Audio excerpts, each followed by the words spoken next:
Update naman sa dumadaming kaso ng tigdas at pertussis sa bansa at ang vaccination program. Para sa mga sakit na ito, ating pag-uusapan kasama si Assistant Secretary Albert Domingo, ang tagapagsalita ng Department of Health. Asek Domingo, magandang tanghali po.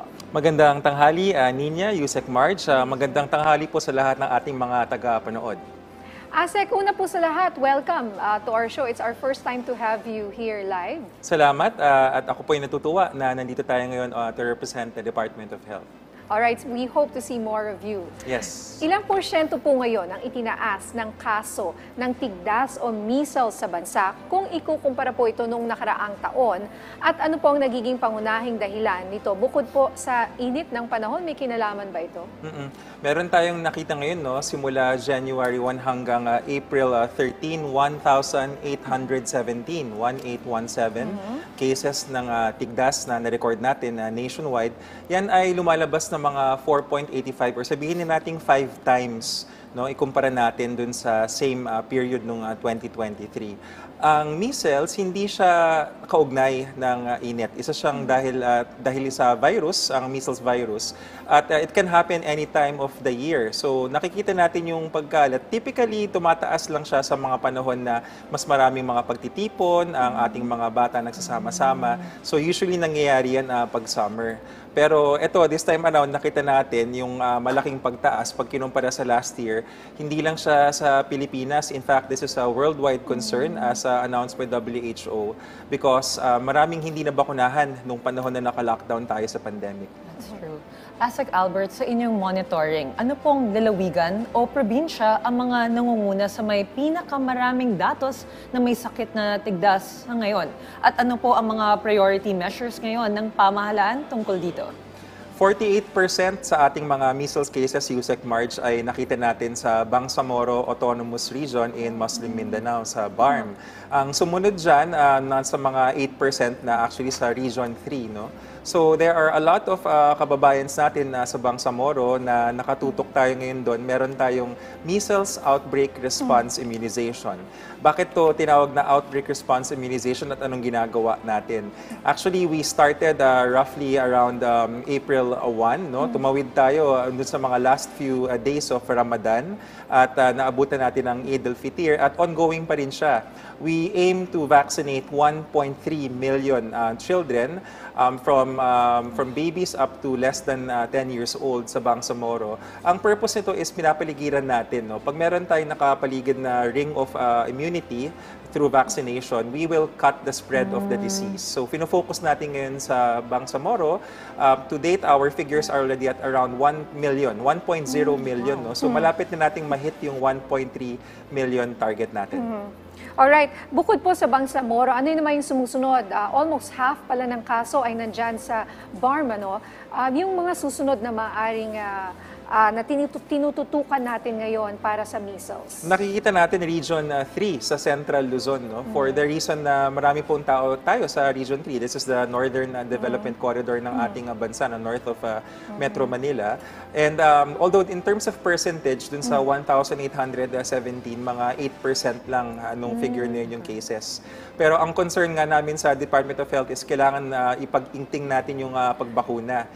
The good news is there are a lot of vaccines available for measles. Marami tayong doses na available even sa ating mga government health centers. So ang ating pong request is sa ating mga kababayan na pagka meron po tayong bata, lalo na bata, no, nakikita natin most of those na tinatamaan ay less than 5 years old.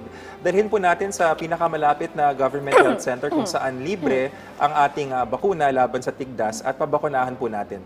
So, gusto ko lang malaman, ito yung MMR or yung MR, no? Yes. Na vaccination. Tama Kasi yun, mga Nina. anak ko, meron talagang, at what age do you have to take these vaccinations? MMR and MR as early as yung ating sabay-sabay yan. Usually kasabay niya yung pertussis, no? Yung mga schedule na sinusundan. Around the first month of life, pwede na yung ibigay, nangyayari or close thereof. Tapos yung booster will follow shortly thereafter, which actually reminds me, no, na parang para sa mga ating mami na nabakuna nabakunahan na ng isang beses, meron po yung second dose, no? Hindi po yan parang isang turok lang tapos okay na ang baby natin. Huwag nating kakalimutan yung follow-up dose po hindi lang sa MR or sa MMR, pwede pati rin sa mga ibang bakuna tulad nung sa ating pertussis. Yung measles, mumps, rubella, ano yung libre po sa DOH? Yung MMR is Yung MMR. free, yes. Opo. Yeah. Ang And mahal how nun often? eh. Oo. And how often do you need this? Oo. As in, sabi mo nga, hindi lang dapat once, twice, but do they have to get this regularly? Ang MMR vaccine naman natin, once nabigay na yan, matagal po yung kanyang effectivity. So, typically, lifetime na yan. Kung nagkakaroon man ng booster, it just happens after mga 10 years or so. But typically, we don't require it anymore. Okay, so good. once That's when good you're to a hear. baby, and then 10 years later for booster shots. Hindi na rin natin ina-advise No yun. So, need. yes. Just So, once. Yes. Ano 2 yung doses kaninang- na parang... 2 doses. Yeah, once in your life when you're a baby. I see. Okay. So, Asek Albert, hingi na din po kami ng update sa inyong outbreak investigation. May nakikita na po ba kayong mga lugar na posibleng magdeklara ng measles outbreak? Yeah. Ang ating measles naman, so number 1, sa Bangsamoro, declared na yun. No? It's a given, kaya nga meron tayong outbreak response immunization. In our other areas, titingnan namin yung mga numero. Usually, ina-advise natin ang ating mga local government units if there is a need to declare an outbreak or not. Meron kasi tayong 3 declarations na pwedeng gawin. One is a declaration of an outbreak. Okay. Another is declaration of a public health emergency. And then the other one is the state of calamity. Narinig natin yan dun sa Tusperina, nagde-declare yung mga LGU iba-iba. Ngayon, ang ating mga LGUs, meron silang options. Kasi pag nag-declare tayo, meron rin yung impacts apart from the fact na information. And in fact, ang laki ng impact niyan sa movement ng mga tao, sa ating local markets. Bakit? Kahit sabihin natin na 1 o 2 kaso lang ang lumabas, that can actually qualify as an outbreak. Pero kung ito naman po ay nakokontrol at nababakunahan kaagad yung paligid dun sa area, localized declaration, it will not actually make sense to declare an entire province as having an outbreak kung barangay lang naman yung nakikita natin. So, imbis na i-declare yun, usually ang ginagawa ng mga local government units is nagre-respond na sila agad. Okay. Now, there will be some local government units na mag-choose mag-declare ng state of calamity para ma-access natin yung mga funds related to the state of calamity. And kami naman po, ang aming ina-advise lagi is kailangan natin i-weigh yung pros and yung cons. Meron tayong mga mekanismo sa procurement na hindi naman kailangan outright may declaration of state of calamity.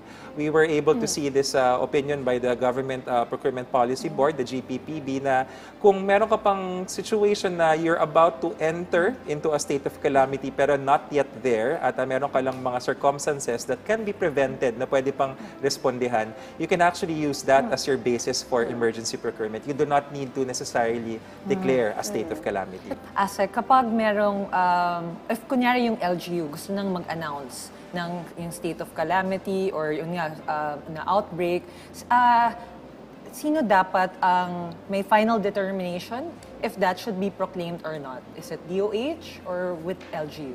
Tama, Yusek, no? Yung ating declaration will come from the local government unit pero meron sila dapat basis in scientific evidence. Nakalagay yan sa ating Republic Act 11223, yung pinakabatas na nagsasabi about notifiable diseases. Yan rin yung ginamit natin na basis nung kasagsagan ng pandemya. No? Napasa siya before the pandemic happened. And that is the basis by which we require na ang DOH may input dun sa ating local government unit. Nangyayari yan through our regional directors doon sa ating mga tinatawag na Centers for Health Development or the DOH regional offices. Asek, para naman po sa kaalaman ng ating mga kababayan, sino po ba ang prone sa tigdas or measles at ano-ano ba yung mga sintomas at gaano ba ito ka-contagious? Yung ating measles ninya, no, yan ay usually sakit sa mga bata, no? For the reason na ang vaccination dapat binibigay sa earliest age. Ang problema kasi sa measles, ito ay caused by a virus. Pag ikumpara natin siya dun sa Tusperina, sa pertussis, yung pertussis bacteria, meron tayong antibiotic na pwedeng gamitin pang gamot sa kanya. Sa measles, hindi natin kayang gamutin yung mismong measles virus. Ang ginagawa namin mga doktor is what you call symptomatic treatment. Gagamutin natin yung mga symptoms. And what are the symptoms? Yung symptoms dito, nagkakaroon tayo ng similar sa pertussis, no? Konting sipon, nagkakaroon ng ubo, nagkakaroon tayo ng lagnat. Pero ang measles, meron siyang rashes na sinasabi, no? May mga pantal-pantal. Yung mga pantal ng measles, nagsisimula siya mula sa ating ulo, sa taas ng katawan, at bumababa siya. May reason yun, no? Kasi merong mga ibang sakit, ang takbo ng pantal mula sa katawan paakyat sa ulo. So that actually tells us doctors na iba yung tinitingnan natin. But for measles, that's what happens. Meron rin tayong mga tinatawag na Koplik spots. Pag binuksan natin yung bibig ng bata na may measles, may mga maliliit na parang puti-puti dun sa loob nun. It's very distinctive. Parang singaw? It's parang singaw pero maliliit siya. Yung singaw kasi pwedeng mas malaki ng konti sa size dun sa ating loob ng mucosal cavity sa mouth. Now, what's alarming, hindi yun yung mga alarming, yung complications. Sa mga bata, lalo na, pwedeng maging pulmonya, pneumonia, ang ating measles na nakamamatay. At yung isa pa is yung tinatawag na encephalitis. Pag encephalitis, it's a medical term for pamamaga ng utak or pagka-problema dun sa ating brain structure. So ito ay mga bagay na ayaw nating mapuntahan, no? Kasi ang chances of survival for these things, especially for very young children, mapakababa niya. So gusto nating mabakunahan ang bata para hindi tayo pupunta sa komplikasyon na ito. I have a follow-up question about yung mga tinatamaan ng measles. Now, I know from covering health for a long time, yung mga nanay po, binabantayan nyo yan. Ayaw nyong magkaroon ng tigtas yung mga nanay? Are they also prone to tigdas or ayaw nyo magkaroon ng tigdas yung mga bagong panganak din? You might be referring dun Pagbuntis, for yes, example, baka magkaroon daw ng problema yung baby? It's typically yung ating, in general, no, kahit na anong sakit to, mapa-measles, mapa-tigdas, mapa-pertussis, binabantayan natin yung nanay kasi pwede siya maging carrier. Carrier. Okay? So, maaaring, measles kasi is very infective, no? As much as 90% ng mga tao na na-expose, kung sila ay hindi bakunado, pwedeng mahawa sa ating measles. Actually, ang sasabi nga namin, mas infective, mas nakakahawa kumpara sa Tusperina and even sa COVID-19. So yes. Oh, wow. Grabe. Yeah, so mas siya. There was actually a time nung bago pa lang yung pandemic ng COVID-19, we doctors were saying, hindi kaya parang mas nakakalimutan natin yung measles. Of course, we know the story of COVID. It affected so many others, ang daming ganyan. Speaking of measles, now that tapos na yung COVID, nakita natin na hindi pa rin natin pwedeng kalimutan rin yung mga ibang infectious diseases that are especially vaccine preventable. So that's the thing about measles, no? Yung complications yung pinaka nakakatakot sa kanila. At silent killer pala siya, ang measles. It is, in a way, yes, you can say that kung hindi natin nababantayan, no? That's why it's the duty and that's what we're doing now, no? And thank you to Bagong Pilipinas ngayon, no? Na for the opportunity na yung alerto dapat yung bayan natin na sinasabi namin lagi na ayaw nating sabihing alarma. Kasi pag alarma, parang may sunog, may alarma. Ito po kasi may nagagawa tayo, tulad ng sa BARM, no? Napakagaling ng ating, batiin lang natin yung Bangsamoro Ministry of Health, no? They're very helpful, they're very cooperative, talagang tuloy-tuloy yung operations up to now, and kaya nga 1.0 million na out of 1.3, at sabi nila, hindi tayo titigil dyan, abutin natin, lalampasan pa natin yung 1.3 million target. That's good to hear. Asek Albert, since nabanggit mo na nga kanina, ano naman po ang update sa pertussis outbreak natin dito sa Quezon City? Unti-unti na po bang humuhupa o bumababa ang kaso nito maging sa iba pang mga lugar sa bansa? Yeah, sa ating Quezon City, meron na tayong confirmed cases of 19 up to April 13, no, yung ating data, and 2 confirmed deaths. The good news in Quezon City is our mayor is very proactive and responsive to the incident, no, to the outbreak of measles of pertussis in Quezon City, and nakokontrol, no. Now, nationally, we're looking at the trend. Ang ating figure ngayon, up to April 13, 1,566 ang total tally natin nationwide. We look at the trend pag titingnan natin yung mga ganitong diseases. Pertussis or ang Tusperina, nasa upward trend pa rin po tayo. So hindi pa natin nakikita yung downward trend, inaantay pa natin na pumasok yung epekto ng pagbabakuna. And when it comes to the vaccines, we continue to wait for the 3 million na incoming vaccines as soon as possible. But in addition to that, meron pa tayong 5.1 million doses, no, na pinoprocure to top of the 3 million. And sabi nga ni Secretary Ted And I believe it was also here sa Bagong Pilipinas no, na una niyang sinabi na foresee na namin na maaari tayong magkaroon ng shortage sa vaccines for pertussis this coming May. And to prevent that, kami po ay papasok sa emergency procurement in addition dun sa inaantay natin na 3 million. Alright, so at least no, etong pertussis nabibigyan na yun ng focus para hindi ho dumami pa. Siguro paalala po natin sa mga nanay na nanonood ngayon dahil sabi nga nila ito bang sakit na pertussis usually tinatamaan po mga bata or it's a childhood disease? Yun pong ating pertussis Nina, Yusek March, no, para siyang kasama ng measles, pwede mo siyang iwasan yung hawa. Kung tayo ay nag-aantay pa na mabakunahan, number one, kailangan mabakunahan. No? Pero kung nag-aantay pa tayo, ang ating baby o ang ating anak, wag muna natin masyadong ipahalubilo sa mga ibang bata kasi makakukuha nila yan. And tayo naman pong mga matatanda, kung kailangan nating lumapit at mag-interact sa ating mga chikiting, magsuot po tayo ng face mask, maghugas tayo ng kamay. Pag nagsuot po tayo ng face mask, dapat po lapat no, sa ating ilong, yung nose bridge, at yung gilid ay natatakpan. Huwag po yung parang nakapatong lang or yung nakababa. Sabi nga namin, favorite question sa akin yan na parang ano ba, magko-compulsory na ba tayo? Sabi namin sa DOH, hindi ho dapat compulsory or voluntary ang usapan, dapat properly. Kasi kahit sabihin mong compulsory, for compliance, may nakapatong lang o nakababa, ganoon din, tatawid rin yung ating sakit. So, yun ang mga pwede nating pag-iingat sa ating tusperina at sa ating tigdas. O ito naman po sa usapin naman ng rabies. May tanong po ang ating kasamahan sa media na si Maki Pulido ng GMA News. Kinatatakutan daw po ba ang outbreak at sa sakit na ito kung nagkukulang ang anti-rabies vaccine for dogs and cats? Yes, no. So sa ating usaping rabies, so paliwanag natin sa ating mga kababayan, bakit biglang ang binabakunahan yung hayop? Department of Health kami. So pagdating sa rabies, no? yes, no. So pero ang rabies po kasi ay isang disease na nanggagaling no, siya ay dala ng hayop, ng aso tsaka ng pusa in our particular setting. Ang ibang mga mammals nangyayari rin po yan a few weeks ago na report no na yung mga ano ba to, baboy tsaka mga baka sa I forgot which particular province. Pero yan po ay minomonitor. I-connect po natin siya. Importante na alam ng Department of Agriculture yung status ng rabies sa mga hayop. Kasi ibig sabihin, nakukuha ng mga baka, ng mga baboy sa mga ligaw na aso na kumakagat. Kung ang ligaw na aso ay kumakagat dun sa baka, nakakagat rin niya yung mga tao na nandun sa paligid ng bukid kung saan yung mga yung mga baka.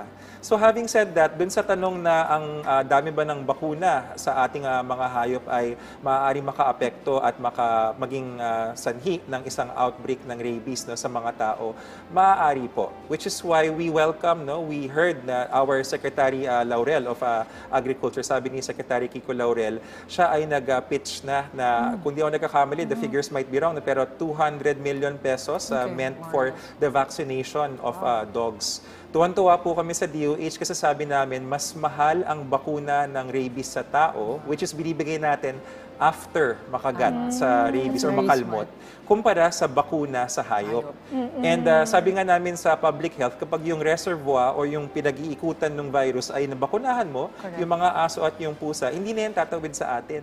So, straight to the source. Yes, straight to the source. Parang news program yan. So parang hindi na tayo dapat lumilipat-lipat pa. Doon tayo sa source mismo titira ng bakuna. So yes, that is actually a very big public health intervention with the help of non-health sectors like our Department of Agriculture. And mabilis lang po bago magpaalam si Doc, meron kasi ngayong scheme na multi-level scheme na nagre-recruit sa mga doktor. At paki-explain nga po ito at let's warn our doctors na nanonood po ngayon. Maganda rin itong gawing report pag nanonood yung ating mga reporter. May sinasabi si Doc na bagong multi-level marketing scheme ang target mga doktor. Yes, over the weekend, Nina, Yusek March, nakamonitor kami sa Department of Health na meron tayong mga kolumnista. Salamat po sa inyong pag-alerto. I think this is a Philippine Star and sa Inquirer na meron silang na-pick up. They did not name the company. We are still investigating what company this is. Merong kumpanya di umano na gumagamit ng multi-level marketing para mag-recruit ng mga doktor at ang mga doktor ay binibigyan ng mga insentibo, mga regalo, mga pabuya para sila po ay magreseta ng mga partikular na brand ng gamot. Marami po tayong mga nakikitang kamalian dito. Una sa lahat, required po sa ating batas sa Generics Act of 1988 na lahat po tayong mga doktor, kasama po ako doon, pag nagreseta, dapat nakasulat ang generic name. Walang problema, pwede ho magsulat ng brand name but the generic name should always be written down. Number one. And number two, sa ating medical ethics, no, sa Code of Ethics of the Medical Profession by the Philippine Medical Association, which has basis in law, dahil pag binasa natin yung Medical Act, nakasulat doon na ang isang doktor ay actually pwedeng tanggalan ng lisensya or suspendihin ng lisensya ng Professional Regulation Commission kung ang Code of Ethics ay na-violate. At anong nakalagay sa Code of Ethics? Hindi ho tayo dapat nagtatanggap ng mga kabayaran, ng mga reward or financial inducements from medical and pharmaceutical companies para ang kanilang mga produkto ay ating para bang bigyan ng pabor, no, na i-prefer natin. So this is an ongoing investigation. We are looking into this, no, and in fact kami po, I would reach out na rin, no, sa on behalf of the Department of Health sa ating mga kapwa-doktor, no. Alam po natin na mas maraming doktor ang honest, no. Ang ating concern is ang ating pasyente. Nanumpa tayo niyan, no. The patient is our first and only concern actually pag gumagamot tayo. Lumapit po tayo kung may alam tayo tungkol dito sa ating Food and Drug Administration, yung tinatawag na FROO, Field Regulatory Operations Office. Meron pong hotline yan sa FDA website at sila po ay nag-a-assemble na ng investigation para makita natin ano bang pwede natin gawin sa kamaliang ito. Yung ibang araw, Doc, binibigyan pa ng kotse. That's actually what we saw dun sa I will not mention the name of the car, pero luxury car with the letter L. Oh, wow. Alam ko na yan. Well, Ends with an S. Yes. Maraming salamat po sa inyong oras, Assistant Secretary Albert Domingo, ang tagapagsalita ng Department of Health. Salamat po, Nina, Yusek Marge. Thank you po sa PTV4 Bagong Pilipinas ngayon.